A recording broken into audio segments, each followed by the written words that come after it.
You see, police body cameras are meant to capture criminal acts, but what happens when the criminal is the one wearing the badge? It's like a twisted version of Cops Gone Wild. Brace yourselves for Bodycam Caught CORRUPT Cop. First case. Meet former MTSU officer Marco Burks, patrolling the campus with his body cam innocently recording his every move. MTSU's chief, a man with a nose for corruption, suspected that Burks had sticky fingers and had stolen an AR-15 from the police locker. But he lacked the evidence to prove it. So what does he do? He decides to set a trap, a crafty integrity test to expose the rotten truth. A bait car was planted on campus, surrounded by hidden cameras. Officer Burks, oblivious to the fact that he was walking right into a trap, was sent alone to investigate the seemingly abandoned vehicle. Does he take the bait, you ask? Well, he shamelessly pockets a bottle of pills, snatches $1,100 in cash, and to top it off, grabs another bottle of pills. Smooth move, officer. It's as if he thought his little expedition would go unnoticed. But alas, the wheels of justice were turning, and Burks found himself behind bars in Rutherford County Jail. And guess what? It was his own body camera footage that provided the damning evidence. I know what you're thinking. Why did he have his camera on while robbing? Well, it turns out that Burks had a habit of leaving that camera on because of training. Prosecutors were relentless, pressing him about the stolen AR-15, but all they got were denials, denials, and more denials. The gun was never found, and he was never charged. But wait, wasn't this an integrity test? It seems Burks forgot that integrity means not just pocketing pills, but also telling the truth. The verdict?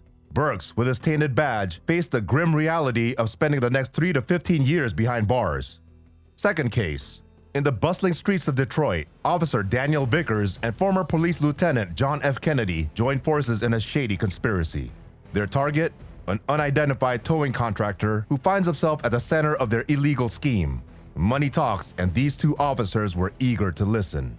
In November 2017, Vickers assures the towing contractor named Tower A that they won't face repercussions from the Police Integrity Unit's investigation. In return, Tower A attracts the corrupt cops with free cars, a Chrysler 200, a Fusion, and even a Beamer.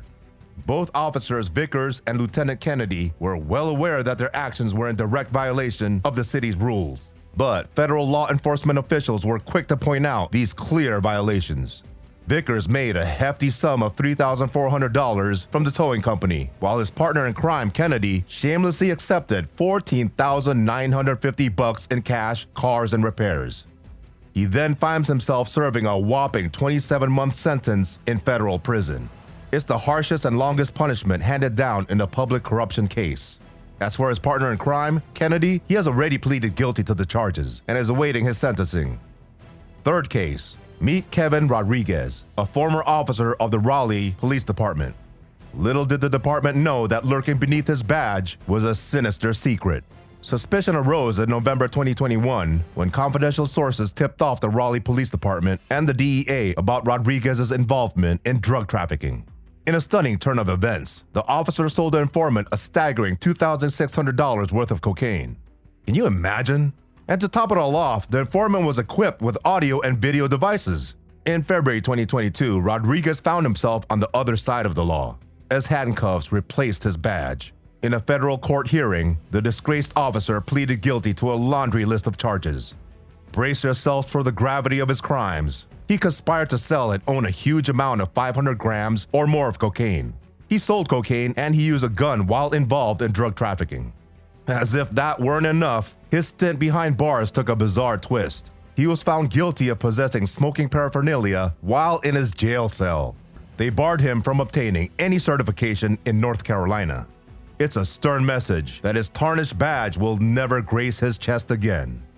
It's said that the walls have ears, but in these cases, it was the body camera that had eyes, capturing the corrupt cops in the act. What are your thoughts about the corrupt officers? Comment down below.